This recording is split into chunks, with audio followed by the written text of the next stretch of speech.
Right, 10 years I've been eating a plant-based diet. Does that make me an old man? Maybe it does, I don't know. Or should we say a veteran? Let's say a wise veteran in the plant-based nutrition space. This has absolutely changed my life. I know it's anecdotal and people wrestle with that, but it has absolutely changed my life. I get a little bit leaner, fitter, stronger, healthier. I would say my relationship with food actually still progressively every year gets a little bit better and better and better. And how much of that is down to plant-based nutrition, so much as good habits in overall and discipline and good habits in other areas of my life, it's very hard to say. But no doubt in my mind, it's been a massive contributing factor. So in this video, I want to share with you the biggest insight, actually, I think the biggest reflection I possibly have, or the most useful, I should say, reflection I possibly have after 10 years eating this way. So if you're at day 1 or day 100 or even 3 years in, I hope this will be some use to you from someone that is not an expert, but someone that is perhaps just a couple of steps ahead of you and drawing from that experience. Meal of the day, of course, I almost forgot meal of the day here. I was about to say oatmeal bowl. It's not actually, I ran out of oats today, so I'm using bulgur, which will be very strange to some people, but I just cook it in a little bit of cinnamon and a little bit of maple syrup, and it makes it really delicious and sweet. And I was about to say creamy. I wouldn't say creamy so much, but it is tasty. I do prefer oats, but it is tasty. Blueberries, strawberries. I've got a tablespoon or so of hemp seeds there. I don't know if you'll make that out. And then a couple of walnuts and a extra drizzle of maple syrup there. We've also got a little protein shake, a little bit of protein on the side here, plant protein powder, which I know will appease, that's not why it's here, but this will appease the protein fruitcakes, the protein nutters that look at this and go, well, that's all carbs and a little bit of fat. Where's the protein? You're gonna die. I need exactly 33.3 grams of protein per meal for optimal protein synthesis every 2 to 3 hours. Like, these people are absolute nutters, guys. I've mentioned before, I'm okay with a lower protein or, adversely, a lower fat or lower carb meal because I know I will make it up later on in the day. So I've got my little shake here. Let's cut to the chase then. What's my big lesson, insight, reflection after 10 years eating this way? It's this. A plant-based diet works. A plant-based diet is highly effective when you do what the heck you want. Within reason, of course, because I know people could take that and run with it. I like eating junk food. That's not my suggestion. But when you think about what is going to be realistic and sustainable and enjoyable to you personally, not to the guy next door, not what your favorite YouTuber does, not what your MD necessarily advises, your favorite MD in the plant-based space necessarily advises. You know, and I want to stay within my remit here. This is not medical advice. And I want you to consult your physician, and I want you to seek the advice, the counsel of medical doctors. At the same time, though, I really think what has changed this for me, what has allowed me to do this for 10 plus years and not just survive, this is so cliche and cringe, but actually thrive, actually feel amazing, as I say, get a little bit leaner, gradually over time, fitter, stronger, healthier, better relationship with food each year that passes. I think what's unlocked the door to that for me is by marrying some kind of balance between what the top MDs in this space seem to be saying and how they sum up the meta-analyses on nutrition, but also what I like doing. And if you to picture this like a classic Venn diagram, you've got what the MDs are suggesting, what I like doing, and then somewhere in the middle, you know, that little overlapping, there's probably a word for it, that overlapping ventricle, let's call it, of the Venn diagram, that's my diet. That's the Ryan Adams diet. That is Slim and Sustain. That's how Slim and Sustain was born, right? Slim and Sustain is just conventional plant-based diet advice, discarding the things that I don't necessarily agree with, mixing in my, for what it's worth, my hot takes and my opinions on nutrition, mixing in my anecdotal observations about how my body responds to things, and very importantly, my likes and dislikes, any allergies or sensitivities I have. That's all Slim and Sustain is. I took the umbrella methodologies, philosophies of plant-based nutrition, whole foods plant-based nutrition, as you can find them online and in books and various resources, and I just got rid of what I don't like and put in what I do like. In short, that's what I did, right? So I liked a couple of examples here, actually. I wrote these down because I didn't want to miss these, and I started missing them. I started ignoring them. Number one, I liked the starch solution. I loved the esteemed, the late Dr. McDougall's work, but I personally observed that I felt a little bit better with a touch more fat and fruit in my diet than that nutrition methodology advises typically. You might be familiar with nutritarian if you've been in plant-based circles here online for some time. Well, again, I like many of the principles there that Furman talks about, but I felt it was impossibly low calorie. I feel to this day it still promotes quite severe calorie deficits if you're not particularly calorie conscious. I respect, the great Dr. Greger's work, but truth be told, his meals never felt particularly fun to me and compelling and attractive to me personally. I felt they were missing the sex appeal for me to be motivated to continue eating this way every single day. The Daily Dozen, I think that's a wonderful idea, a wonderful tool. But do I want to eat those 12 foods every single day? No, not necessarily. I love the person I'm most closely aligned to, I would say, and I had the privilege of having him on my channel for an interview, didn't I, about this time last year. I love Dr. Neil Barnard's approach from PCRM, but I did want, at times, a little more protein. People are always like, why do you call it protein? Come on, you've got to get the reference, guys, protein. But I loved his work, but I did want perhaps a little more protein. And in my 10 years eating this way, I think that's what I realized. There are some of these really popular methods, let's call them sub-diets under the greater plant-based umbrella here, but I needed to think about what was going to be realistic, sustainable, and nourishing for me. And so I have a very flexible, the biggest thing I've learned is to have a very flexible game plan. And that is not to say that I want to rationalize eating loads of unhealthy foods or foods that maybe MDs in this space would advise against. I don't intentionally want to do that, but I'm willing to gray the boundaries. I'm willing to fudge the boundaries a little bit of my personal game plan to make this fun and realistic, as I say, exciting and enjoyable and sustainable for me personally. Like the things I've noticed, like things like maple syrup, for example. There's a couple of MDs in the space that go, no, you shouldn't have maple syrup. It's refined still. Stevia, I'll make the argument it's very natural, but some people say, well, it's still ultra-processed. Like supplements, they're still ultra-processed. Like not everything that's processed is automatically bad, would be my argument to that.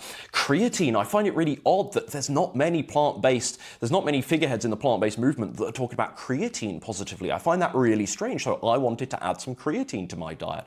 Some healthy fats that I appreciate this is not everyone. Greger talks on this, I think, very, very sensibly. But there are some corners of the plant-based nutrition world to where healthy fats are banned, and the hot take is the fat you eat, the fat you wear, and I entirely disagree with that. I wanted to add a little bit of healthy fat within controlled amounts, so it wasn't skyrocketing my calories, because fat is very calorific, as you may or may not know. And so I wanted to add some, if it was even though in controlled amounts, albeit in controlled amounts. I'm okay with tofu. I know there are some people that rally against soy. I'm okay with tofu and tempeh. As I say, I wanted a bit more protein. I do drink my calories. I've got the shake, I like smoothies. I'm a fan of juices. I don't have them all the time. I'm not a massive smoothie and juice person, but I do love having the option. So I do like to drink my calories, and I don't think just because a calorie is in liquid form, it's automatically considerably worse. I understand the chew factor argument and therefore how that might relate to some satisfaction. But inherently it being more fattening on its own, no, I don't make that argument. I don't want to do the 50-50 plate. I want to eat my diverse, if you're familiar with the 50-50 plate methodology, right? These are all strands, let's say sub-diets, again, under the plant-based umbrella. And there's elements of each of them I might quite like, but there was no one approach that really spoke to me, so I had to make my own. And I want you guys to know, I wasn't some nutrition expert. I'm not now. I didn't wake up one morning and go, I realize what I need to do. I need to make my own slim and sustain approach that is the best part of XYZ, and I don't like this. Like, this is something, 10 years. As I say, old man now, 10 years I've been doing this. Every year I was integrating the lessons. Every year I was learning more about, number one, I was improving my nutrition knowledge, and that's really, really important to say. I haven't just been going through the malaise, I've been improving my nutrition knowledge. Number two, I anecdotally observed how my body responded to certain foods and to certain things. And I use the science, which is perhaps overused nowadays, and no one trusts the science anymore after the last couple of years, but I certainly use that and what I am analyzing from research research papers for my nitwit brain, from my nitwit brain. I'm using that as a fundamental template and guideline, but I'm also considering, as I say, what I want to enjoy, and I'm watching, sorry, that was my original point, I'm watching how my body responds to certain things. Oh, that's interesting, I get a little bit more fullness from white rice than brown rice, even though brown rice is higher in fiber, and that's the reason why some people cite that they actually get more full from brown rice. So I'm a little bit contrarian on that, but that's a useful observation. Noticing those things. There's some folks, for example, that don't always get on with the cruciferous veggies, and sort of putting a little pin in that in their mind and thinking, all right, maybe for now, right, I'm not going to use quite so many cruciferous veggies in my meals because it's causing a little bit of gas and bloat. Like adjusting to those things, anecdotally observing how your body responds. And just because your body responds badly to something, that doesn't mean the thing is necessarily bad, the food in question is necessarily bad for you. There might be a deeper layer of troubleshooting required. But you catch my drift, anecdotally observing, like, what do I respond really well to here? Oh, this food seems to like really lean me down incredibly effectively. Oats, that's one for me. When I eat lots of oats, I do notice myself getting leaner and leaner without changing anything else in my diet because of the fullness to calorie ratio that I personally respond very well to with oats. So that's an interesting observation for me. Another way that I did this over 10 years and realized, you know, the kind of diet that I wanted to follow progressively is I discarded the idea that I needed the perfect diet. This was something in about year 1 and 2 that was a bit of work for me in my journey to let go of, but I discarded the idea about, you know, having a perfect diet and started thinking more about what's going to be realistic. I want to do this for the long run. I feel incredible. I don't want to give up. I don't want this to just be like a fad diet for me. Oh, I'm doing the vegan thing for 6 months. I didn't want that. I wanted this to stay. So I started thinking, okay, I'm not going to shoot for perfect, but I'm going to shoot for realistic. And there'll be times where that pendulum needs to swing. There'll be times where I'm being what I think is too realistic, and actually I'm just excusing some really poor food choices, and I need the pendulum to swing back more towards the utopian plant-based, Puritan plant-based diet. But again, you catch my drift. Maybe it's this swinging pendulum, but I'm trying to find balance between those things, and I'm not setting myself up for some idea that I'm going to have the perfect Puritan diet that has every meal has precisely the right amount of, I mentioned protein earlier, but selenium, for example, or a source of fermented veggies, and every meal has a source of 2 cups of dark leafy greens and X amount of antioxidants.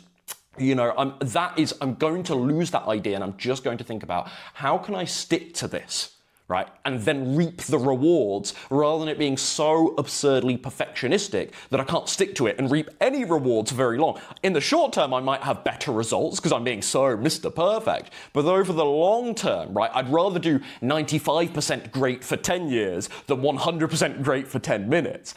Maybe that's an extreme sort of metaphor for it.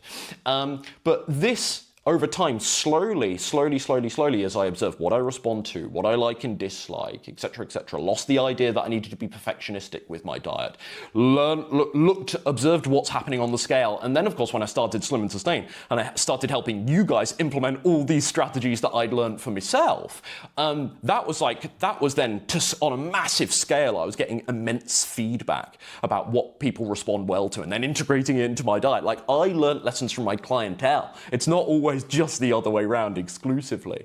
And so that was brilliant. And so just getting that feedback going, and it allows me to be very flexible. Even to this day, there's times where I need to adjust my diet. And if I was too rigid with the perfect plant-based diet, I would never be able to stick to this very long. I would be out there eating the pizza and I'd still be vegan, but I'd be eating the pizza and I'd be eating donuts and I'd be eating all sorts, rather than just giving myself that little bit of permission to be like, okay, you're having this problem. Maybe you're really busy right now. How can we cut a few corners? Maybe let's use a few more breaded products, a few more flour products for convenience at this time, right? Let's do some hummus sandwiches. Let's do some chickpea wraps. Like, these things are still really healthy if you purchase the right breaded products, of course. But those are corners cut that a lot of people would think that's treasonous, right? That's heresy in again, some of the more Puritan corners of the plant-based space. So excuse me as I keep going off piece, guys, so I'm trying to consult my notes and make sure that every minute of this is something useful rather than rambling, but I think I blew that one about 10 minutes back.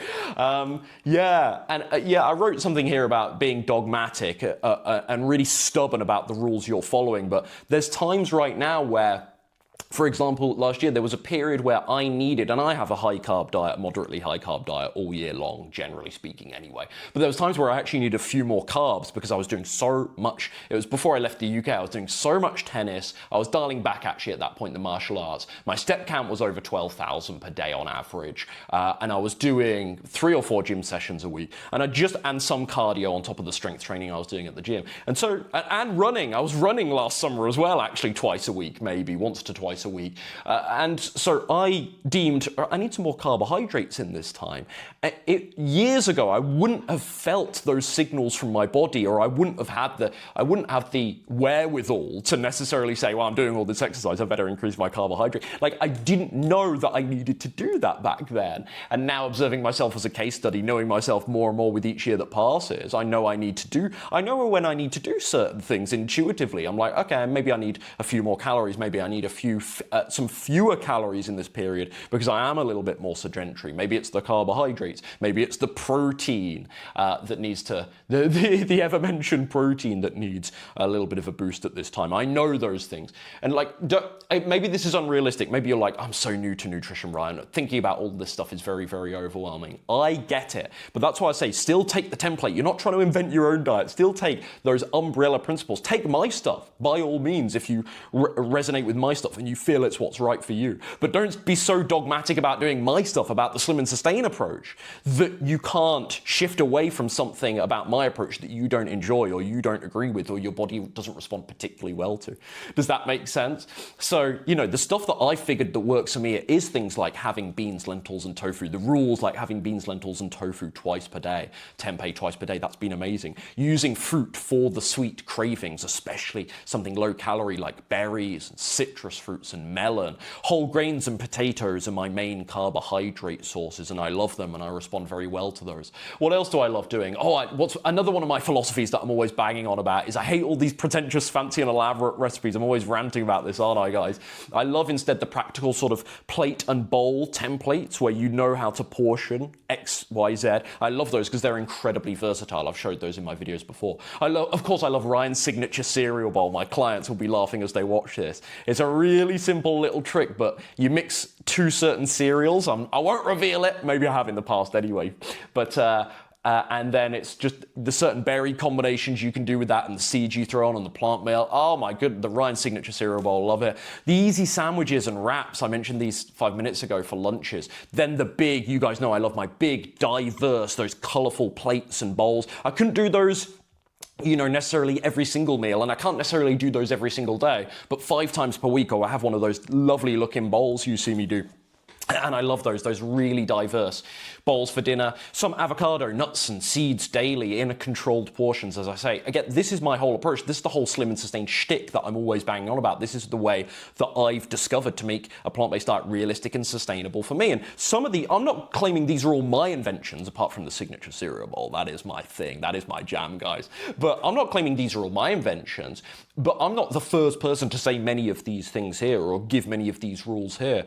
But some of them are my things. Some of them are, I'm not sure where I'm going with that. Small, if you're trying to lose fat, this is a big, you guys, if you've been following me for a while, you've heard me say this a million times. Small, moderate, conservative calorie deficit, not an aggressive or severe one that's going to be really unsustainable. And again, feed into that crazy crash and burn dieting. I've already mentioned, but maple, stevia, a bit of ketchup, hot sauce, these things are allowed on my particular approach, right? I don't get so needlessly, I think it is needlessly Puritan about having some of those more processed things. And they have a few little added, what some people call nasties. They have a couple of those things in, but I'm okay with it. Bending the rules without breaking them. Right, that's my attitude here. I'm trying to bend the rules so they, not with malice, but so it fits me, so it works for my goals and my lifestyle with that and my enjoyments. So rather than totally breaking the rules and just eating loads of vegan junk food and putting your middle finger up to the MDs and going, no thanks, I'm not doing all this whole plant foods nonsense. Just hand me the latest vegan burger. I know it's a bit scary to listen to that intuition, guys, but I implore you to do it. Often what feels right or what feels aligned, insert woo-woo word of choice choice, but what feels aligned. You can't always articulate it, but you know if there's something, you know when you sit down and make a meal, if you're going to, eat it again, if you're going to enjoy eating that thing again.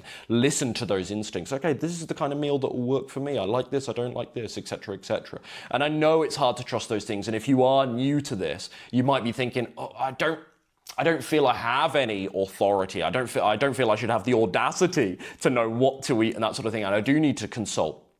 I do need to take advice from experts, and that is right. I'm not going to offer a counter opinion to that. That is right. But all I would say is, yes, brilliant, but if you have lots of MDs saying maybe marginally different things, there'll be some things you resonate with more than others. And so take the best bits from various approaches, take what you know you enjoy and stick to those things. Don't keep eating a meal just because Dr. Neil Barnard said, this is a brilliant meal. If you don't like it, don't keep eating it. There are still other brilliant meals out there that you can get your hands on that you can try. So examples like, if you think I'm wrong about intermittent fasting, I love my breakfast, don't I? And I'm always saying, I don't think intermittent fasting is necessary, or it's even wise when you already follow quite a low calorie diet like a plant-based diet anyway. I certainly don't think many women should do it. And when I say that, some people lose their stuff because they're like, I love intermittent fasting. That's fine, right? Do a plant-based approach with a little bit of intermittent fasting if you deem that appropriate, right? If you like my approach on the whole, but you don't feel good when you eat lots of those bready or flour products, that's fine. Do a plant-based diet without the bready or the floury products in such high quantities. Maybe you are a bit of a raw juice, a smoothie, a raw vegan-y type person. That's not my particular MO, but I still agree there are elements of that lifestyle that I think are absolutely brilliant. That's cool. Do a plant-based diet that's quite heavy in the juices and the smoothies. Take the best of everything. Take rather the best of the things that will allow you to be realistic, so you can do this for 10 plus years. You can do this for decades. And what I would say on this, just to give you peace of mind, because I know there is some, infighting is a strong word, but there's some conflicting opinion in the plant-based space, as every sort of nutrition community has. This is not just a vegan or a plant-based thing. Oh, they're all fighting each other. That is not what I see even remotely. It is very collaborative. But there is some conflicting info. And all I would say on this is, remember guys, they're only ever, in most cases, fighting about whole foods. So when you hear the fat you eat is the fat you wear versus actually nuts and seeds are wonderfully nutrient dense, maybe this is sort of typified by the nutrition versus starch illusion argument in that particular example. When you hear that argument and you think, well, I don't know what to believe now, they're arguing over bloody whole plant foods. Like, this is nuts, right? The MDs in this space, generally, we will agree, I didn't mean to say we, they will agree on 98%, 99% of advice, right? That is the overlap they will have. That is the amount of overlap they will have is somewhere in the region, I would suggest, of 98, 99, maybe even north, maybe even 99.9% perhaps. And they will disagree on some very, very minor things. And what they're disagreeing on in most cases is whole plant foods. And Furman saying, watch out for too many potatoes and whole grains. Like, that is, he's talking about potatoes and whole grains. We're not talking about burgers. We're not talking about Pop-Tarts. We're not talking about artificial sweeteners. Like, we're not talking about using loads of greasy oil or anything like that. We're talking about potatoes and whole grains. And we're arguing over walnuts. These little nutrient-rich beauties. The fat you eat is the fat you wear. It's still a walnut, guys. And if you eat it in calorie-appropriate portions to you, it most certainly will not stop your desire to lose fat. They're only fighting over whole foods. I think that's it. I'm going to consult my notes again, but yeah, I think that's it.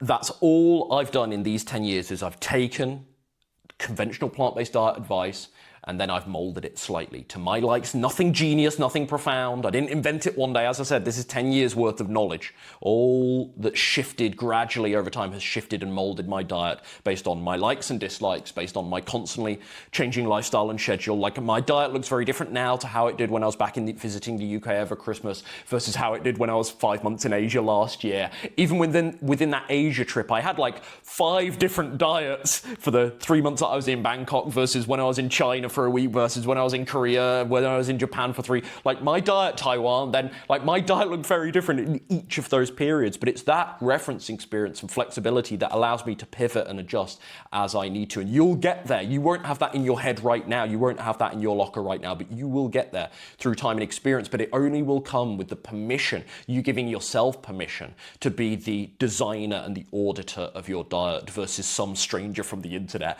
By all means, take their well-advised templates, but just do that little bit of adjusting to you guys, and it's going to set you up with the sustainability, the longevity for this to be realistic for the long term. That's my advice. Hope this helps you out. 10 years. Let me enjoy this.